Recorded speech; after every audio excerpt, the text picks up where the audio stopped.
Quero começar com uma pergunta que pode parecer simples, mas que, quanto mais a gente pensa nela, mais ela se complica. Se você fosse ao Japão do século XVII, antes de qualquer contato com a Europa moderna, você acha que os japoneses olhariam para você e pensaria em termos de raça? Ou, se você vivesse na Índia há 2000 anos, dentro do sistema de castas, um sistema rigorosíssimo, que separava as pessoas por nascimento, por ocupação, por pureza ritual, você acha que isso, a separação das pessoas em castas, é a mesma coisa que racismo? A maioria das pessoas responde intuitivamente que sim. Bom, é a mesma coisa, né? Separar, hierarquizar, discriminar. Mas a resposta, e é aqui que começa a nossa odisseia de hoje, a resposta é não exatamente. E entender por que não é exatamente vai mudar a forma como você pensa, não só sobre raça, mas sobre como a gente categoriza o mundo. Porque existe uma diferença fundamental entre diferenciar e racializar. Diferenciar é humano, é universal. Todas as sociedades da história separavam nós e eles. Mas transformar essa diferença naquilo que a gente entende hoje por raça, em categorias biológicas, hierárquicas, né? Daquilo que geralmente se entende por raça, né? Não que hoje a gente entenda assim. Esse transformar essa diferença em raça não é universal. Isso tem um endereço histórico, tem uma data de origem, tem uma rota de exportação. E é exatamente essa rota que a gente vai percorrer hoje. Bem-vindos à Odisseia Filosófica, sou Jeff Alves. E hoje vamos continuar falando sobre a construção social da ideia de raça. É o quarto episódio da nossa série sobre raça, tá? Inclusive, a gente ainda vai continuar falando um pouquinho mais sobre isso. Chegamos, inclusive, ao episódio número 51 do Odisseia Filosófica, né? Ultrapassamos os 50 episódios. Agradeço a vocês por acompanhar até aqui.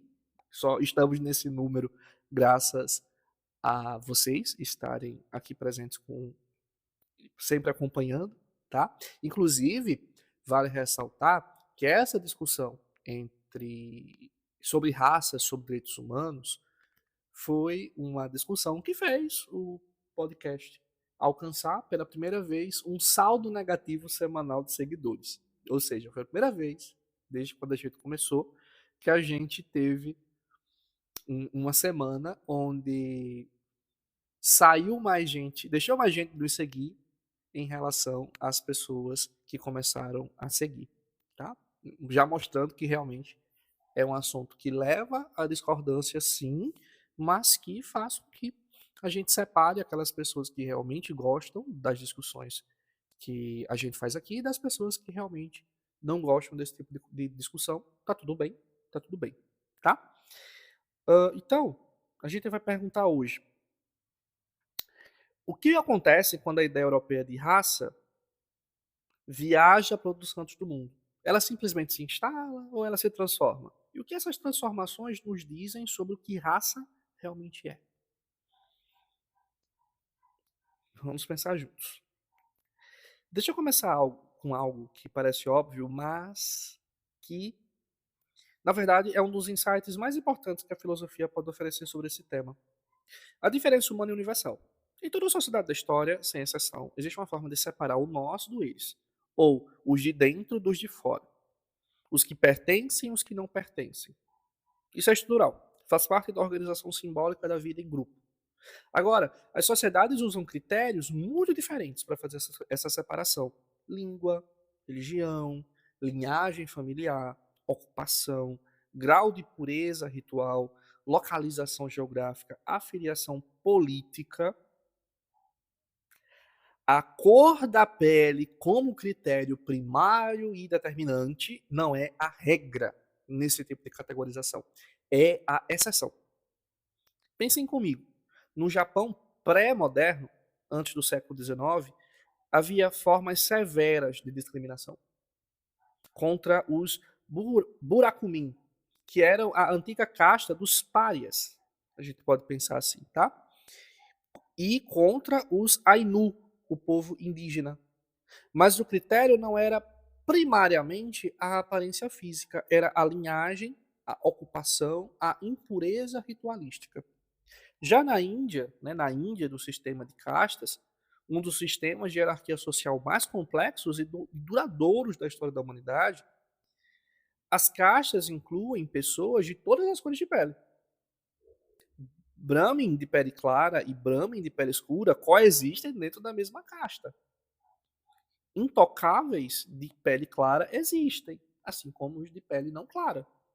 O critério não era a cor, era o nascimento, a ocupação, a posição dentro de uma cosmologia religiosa.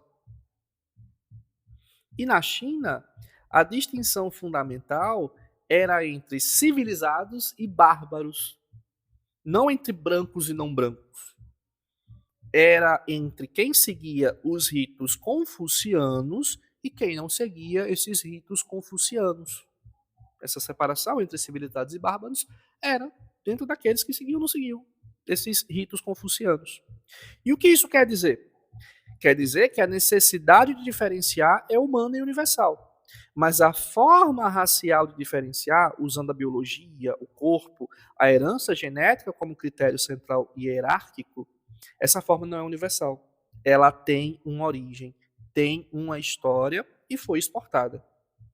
A raça não é uma consequência natural da diversidade humana. É uma interpretação específica dessa diversidade. E interpretar é sempre um ato situado, é um ato histórico com consequências. Aristóteles dizia que o ser humano é um animal político, um animal que vive em comunidade, que organiza a convivência em comunidade. Pois bem, a raça é uma das formas que a modernidade europeia encontrou para organizar e, inclusive, desordenar a convivência humana em escala global. Agora vem a segunda peça do quebra-cabeça. Se a ideia de raça não é universal, como ela se tornou praticamente um vocabulário global? A resposta está na expansão europeia. Nos séculos 17, 18 e 19, enquanto os impérios europeus colonizavam a América, a África, a Ásia e a Oceania, eles levavam junto não apenas exércitos e doenças, levavam também uma forma de ver, uma gramática de classificação humana. Pensa num viajante que chega a um lugar desconhecido. Ele não vê o lugar em si, ele vê através das categorias que ele carrega. Se você chegasse ao Brasil do século XVI com olhos europeus, você não veria apenas pessoas diferentes de você. Você veria, porque aprendeu a ver assim, pessoas que pertencem a raças diferentes.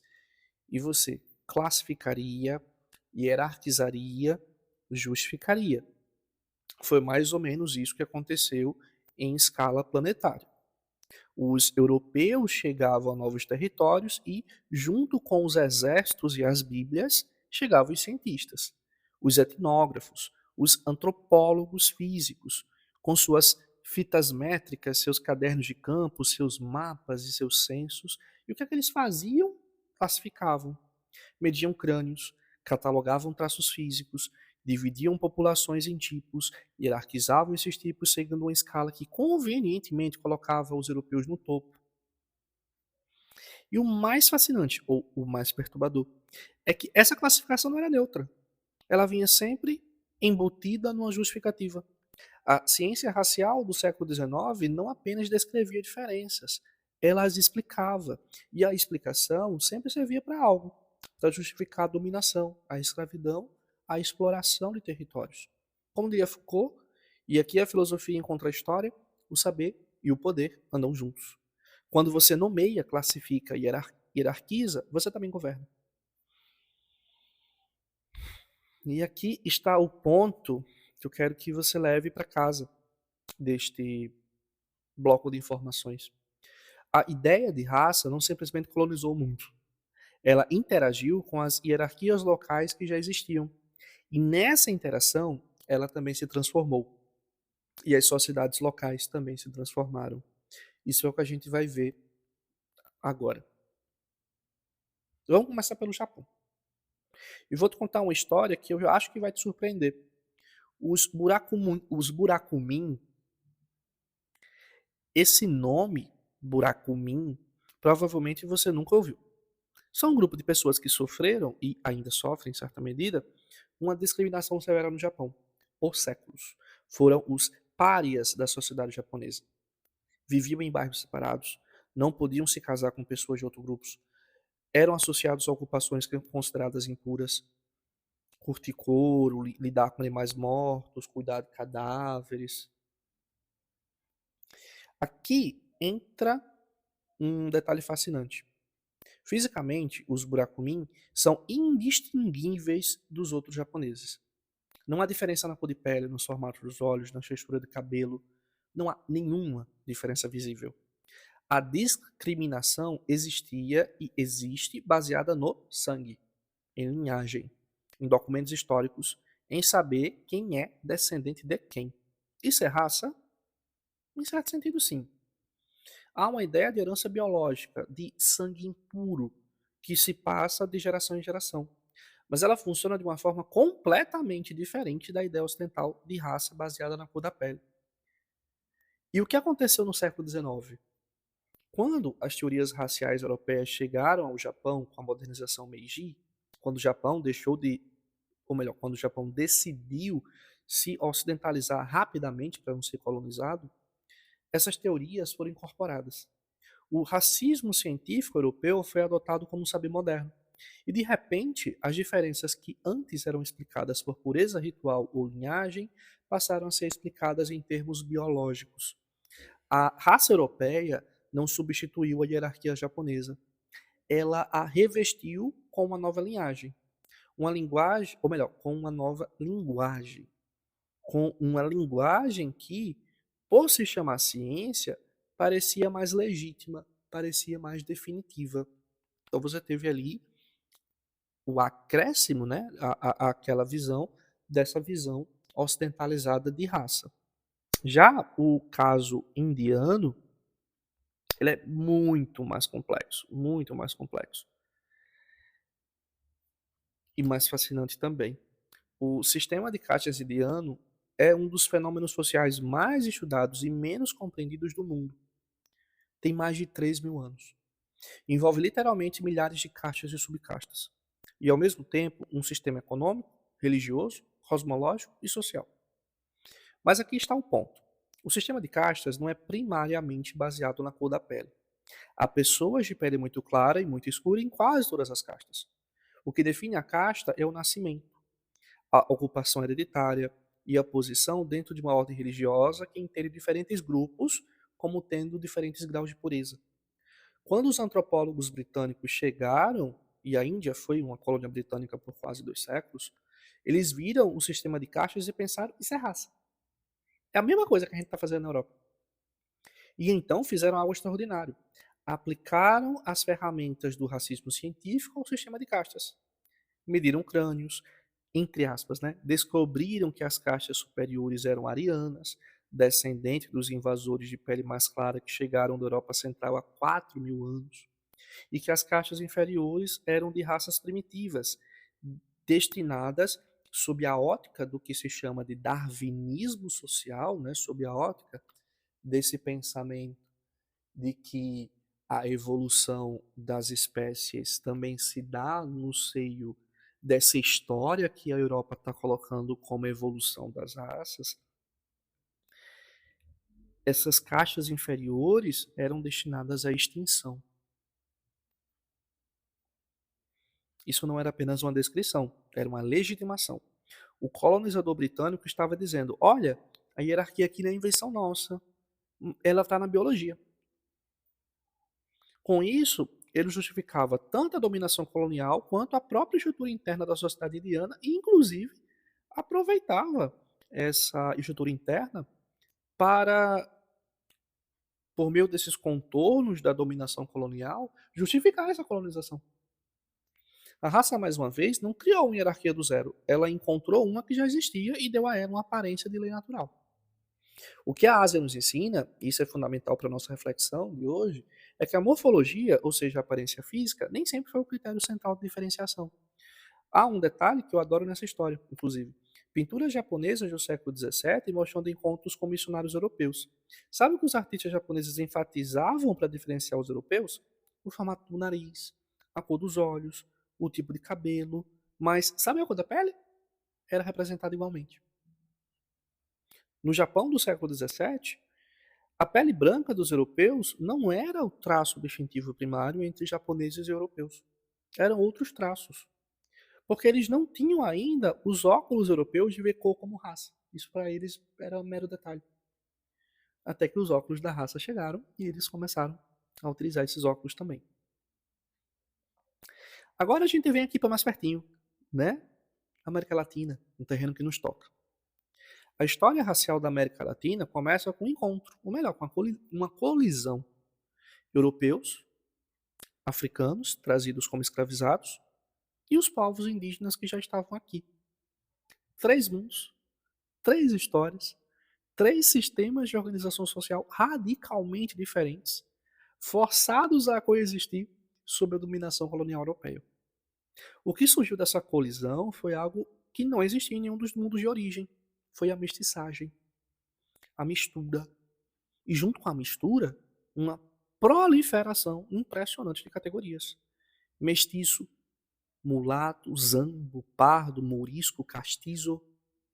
Os colonizadores espanhóis chegaram a criar um sistema, a sociedade de castas, com dezenas de categorias para dar conta de todas as combinações possíveis no âmbito da América Latina como um todo, não somente do Brasil. Imagina a complexidade disso. Você tinha uma pintura, filho de espanhol e índia era mestiço. Filho de mestiço com espanhola era castiço.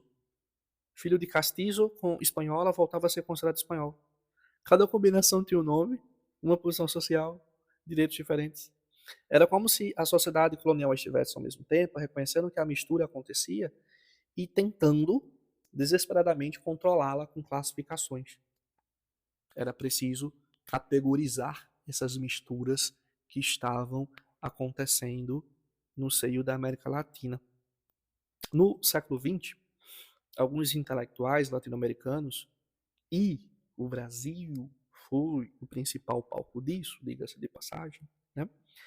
Alguns intelectuais latino-americanos propuseram uma ideia muito sedutora, a ideia de democracia racial.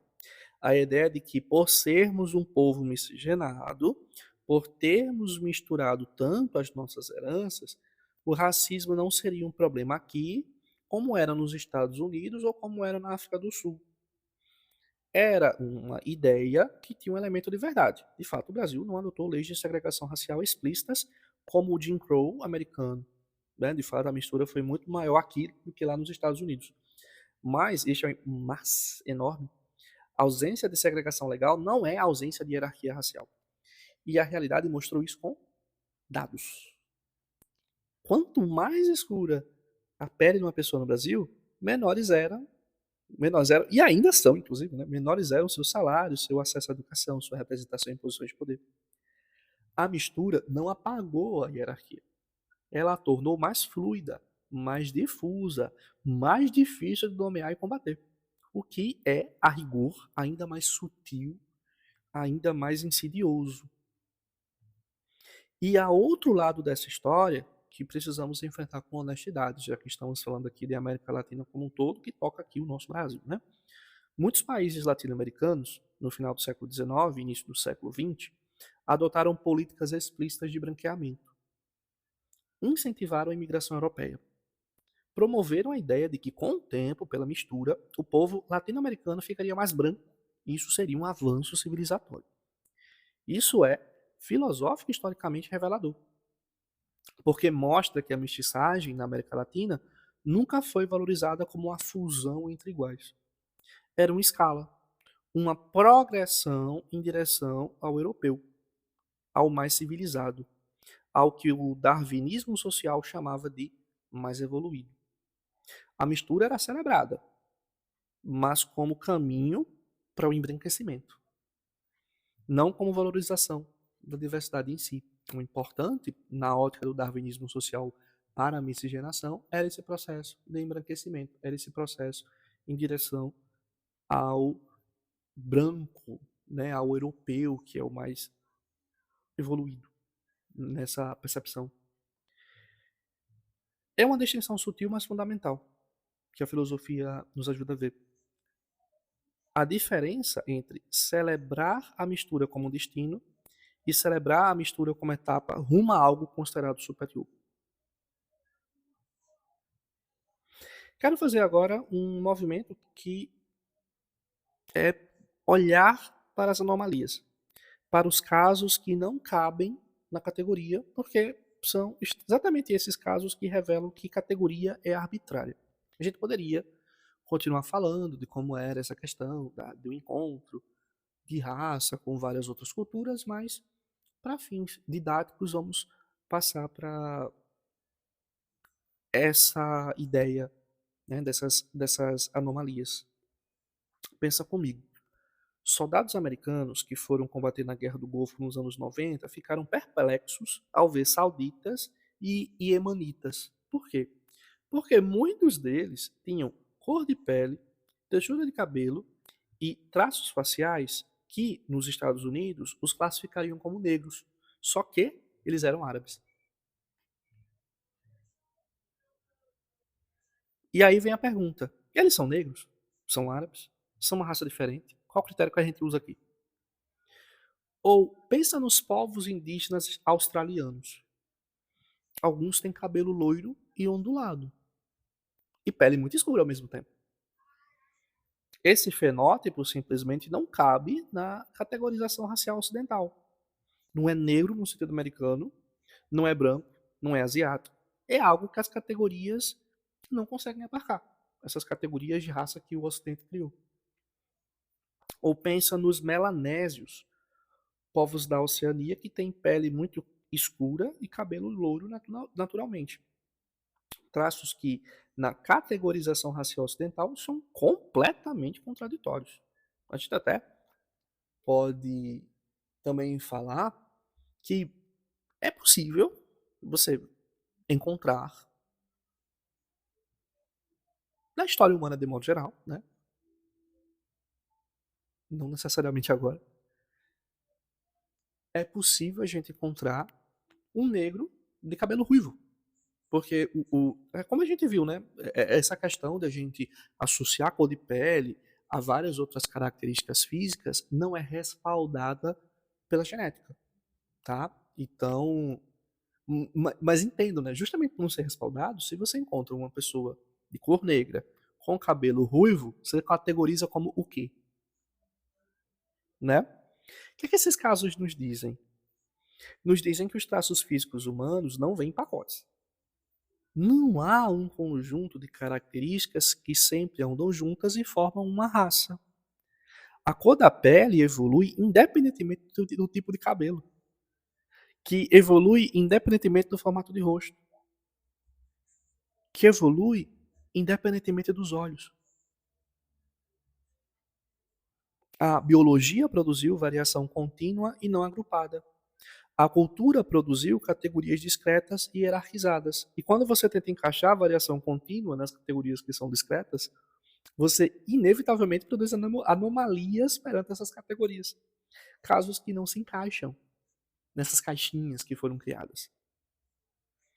Um dos exemplos mais filosóficos de que essas caixinhas elas são arbitrárias vem nos Estados Unidos.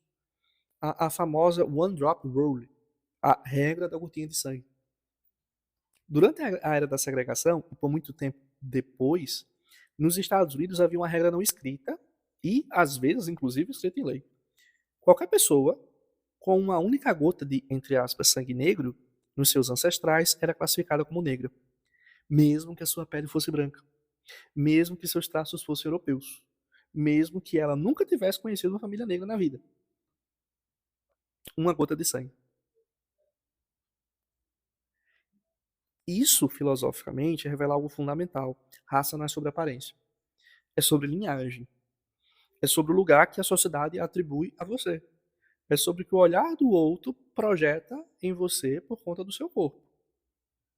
Sartre, em sua Fenomenologia da Alteridade, falava do olhar do outro como aquilo que nos transforma em objeto. A raça é exatamente isso. É o olhar do outro que transforma uma pessoa num tipo, num espécime de uma outra categoria. E essa regra não existia e não existe para outras misturas. O filho do americano branco com o japonês geralmente não era classificado como japonês pela mesma lógica. A regra da gota de sangue era específica para a negritude, porque havia uma hierarquia que precisava ser protegida. Havia uma hierarquia que, para ser protegida, a mínima gota de sangue negro deveria levar à exclusão. Vou agora fazer a pergunta mais importante desse episódio. Se a raça não tem base biológica consistente, se as categorias variam de um país para outro, de uma época para outra, se há casos que não se encaixam em nenhuma categoria, se os critérios são arbitrários, então por que a ideia de raça é tão persistente? Por que ela não desaparece quando confrontada com a ciência?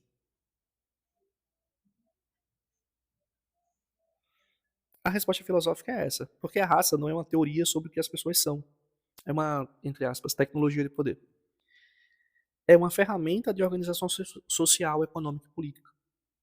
Enquanto ela cumpre essa função, enquanto ela organiza quem tem acesso a quê, quem é contratado, quem é preso, quem é ouvido, quem é silenciado, ela permanece, independentemente do que a biologia diga.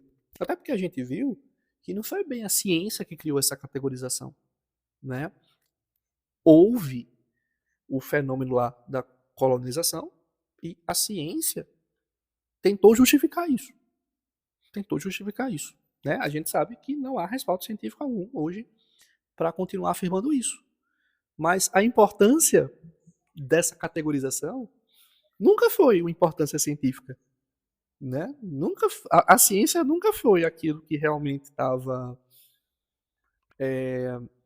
aquilo que realmente estava fazendo essa ideia ser criada. A ciência só deu naquele momento um respaldo para aquilo, uma justificativa para algo que já acontecia, para algo que já acontecia e que ainda acontece. Então, hoje a gente sabe que a biologia nega a existência disso, mas como isso nunca teve de fato uma justificativa científica em si, né? Nunca foi uma discussão que partiu da ciência em si, que a posição da ciência era a posição preponderante para essa discussão. Hoje, mesmo a biologia negando, a gente ainda vê essas distinções acontecendo. No Japão contemporâneo, há uma minoria significativa de coreanos, descendentes de trabalhadores que foram levados ao Japão durante a ocupação colonial da Coreia no século XX. E eles enfrentam uma escolha cruel. Ou mantêm a sua identidade coreana e ficam sem acesso à cidadania japonesa e às proteções que ela oferece, ou abdicam de sua identidade e se tornam japoneses. Mas, fisicamente, japoneses e coreanos são praticamente indistinguíveis. Não há diferença racial visível nos termos nossos. O que há é uma diferença de identidade, de história, de passaporte. Isso mostra que raça e etnia, que a gente discutiu lá no episódio 2, se entrelaçam. Que a discriminação pode operar sem qualquer marcador físico visível. Que o critério do corpo é apenas um dos mecanismos. O que sempre permanece é o critério de pertencimento e do poder que decide quem pertence e quem não pertence. E que nunca a justificativa científica foi o principal ponto dessa discussão. Vou tentar articular da forma mais clara possível, porque aqui é o coração desse episódio, dessa reflexão que estamos trazendo aqui. A raça é uma linguagem que diferentes sociedades usaram para organizar diferenças e produzir hierarquias. Como toda linguagem, ela se transforma quando viaja, adquire sotaques diferentes, incorpora vocabulários locais, mas a função fundamental permanece: nomear, classificar, hierarquizar. Na Europa, essa linguagem usou principalmente a cor de pele como marcador. Né? Na verdade, a ideia que a gente conhece como raça é exatamente essa, né? A ideia europeia. Na Índia colonial, ela se acoplou ao sistema de castas que lá já existia. No Japão, ela se misturou com noções de pureza e linhagem que lá já existiam. Na América Latina, ela se escondeu na mistura. mas manteve a hierarquia de cooperando por baixo do discurso da harmonia. E em todos esses casos, o resultado foi o mesmo. Uma justificativa para que alguns grupos tivessem mais acesso a recursos, direitos, dignidade e outros a menos. Hannah Arendt, em Origens do Totalitarismo, observou que o racismo foi um instrumento ideológico central do imperialismo europeu. Não porque europeus fossem racistas por natureza, mas porque o racismo era funcionalmente necessário para justificar o imperialismo, para justificar o que eles estavam fazendo, para transformar a exploração em missão civilizatória. O racismo não nasceu do ódio, nasceu da necessidade de justificar o que o ódio e o interesse econômico já estavam fazendo. A globalização contemporânea, a migração em massa, a internet, a cultura pop, o turismo, os casamentos interraciais, essa globalização contemporânea está fazendo algo fascinante e inédito com as categorias raciais. Está as tornando cada vez mais instáveis. A Coreia do Sul, que durante séculos se pensou como uma das nações mais homogêneas do mundo, está recebendo ondas crescentes de imigrantes. O Japão também. O que acontece com a ideia de raça é quando as categorias se embaralham na escala global. Ao mesmo tempo, a globalização do consumo está espalhando ideais estéticos. Em partes da Ásia contemporânea, a pele mais clara passou a ser ideal de beleza, em parte porque é associada à modernidade ocidental. Procedimentos de clareamento de pele estão acabando de se tornar comuns em países como Coreia, Índia, Filipinas. Isso é complexo, porque a globalização, ao mesmo tempo que embaralha as categorias raciais antigas e as confronta, também cria novas hierarquias globais. A brancura deixou de ser apenas um fenótipo biológico, como era entendido antigamente, né? E tornou-se um capital simbólico globalizado. Agora, entenda que a ideia da branquitude não é mais amparada na biologia propriamente dita, não é mais amparada no fenótipo propriamente dito. É uma ideia que sim, pode haver esse fundo, mas hoje ela está ganhando os contornos de capital simbólico, tá? De capital simbólico. Há também algo de esperançoso nessa história. No início dos anos 2000, na Conferência Mundial contra o Racismo em Durban, África do Sul, um fato notável aconteceu. Representantes dos Burakumin japoneses e dos Dalit indianos, os intocáveis, né, se encontraram. E perceberam que, apesar de todas as diferenças culturais e históricas, suas experiências de discriminação estrutural tinham uma lógica em comum. Não era a mesma raça que os unia, não era o mesmo tipo de categoria que os unia, inclusive, né? Uma é de um tem uma justificativa, outra tem outra justificativa, um tem um fundamento, outra tem outro fundamento, mas a posição na hierarquia social era similar. O mecanismo de exclusão era similar. Isso é politicamente, filosoficamente significativo, porque mostra que quando as pessoas entendem que raça é uma construção, ou que qualquer outra categorização de seres humanos é uma construção e não essência, tá? Elas podem começar a ver as estruturas que estão por baixo delas. As estruturas de poder que a raça serve para manter. E quem vê as estruturas pode trabalhar para transformar essas estruturas. Essas estruturas elas não são fixas, né? Elas não são dadas à essência. Elas são criações, e como criações, elas podem ser removidas da história, né? Então, a gente chega aqui ao fim desse episódio com uma reflexão que me parece central para tudo que discutimos aqui. Ao longo dos primeiros 4 episódios, percorremos um território vasto. Vimos que raça não existe como categoria biológica consistente, mas existe enquanto construção social.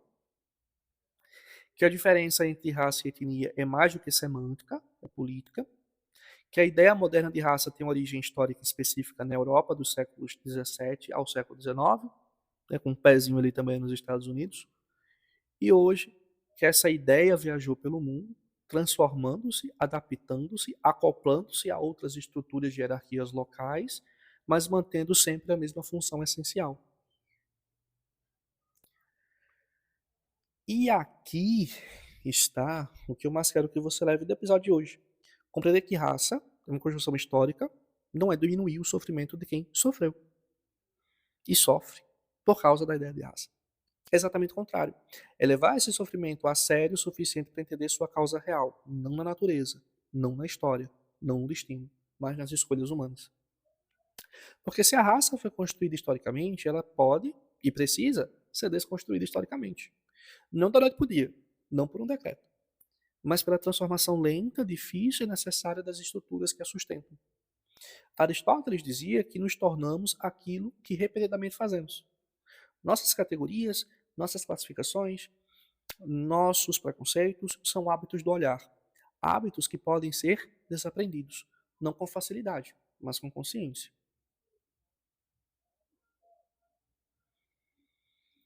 E consciência, não por acaso, é exatamente o que a filosofia desde Sócrates propõe como caminho. O oráculo de Delfos dizia: conhece-te a ti mesmo, mas talvez precisamos ampliar isso para conhece as categorias com as quais você vê e com as quais você é visto. Porque quem não conhece os óculos que usa, quem não conhece os óculos que a sociedade na qual está inserido usa para com você, não sabe o que realmente está enxergando e nem como realmente está sendo enxergado. Isso não é tarefa fácil, porque essas categorias foram internalizadas desde a infância. Estão no vocabulário, na mídia, nas piadas que parecem inocentes, nos silêncios que parecem neutros. Desmontá-las exige mais do que informação. Exige uma disposição de olhar para dentro e de tolerar o desconforto de ver o que não queremos ver. Mas é exatamente isso, né? Exatamente para isso que a filosofia existe.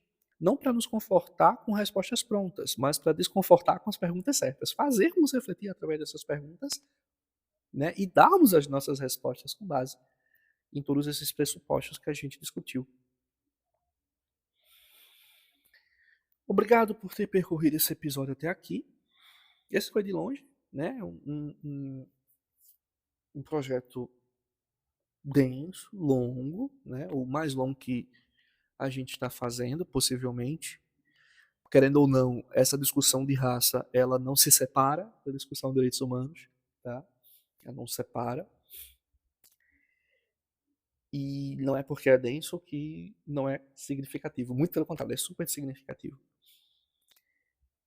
A responsabilidade de falar sobre um tema como esse, com rigor, com cuidado, sem simplificar, é algo que eu tenho levado muito a sério.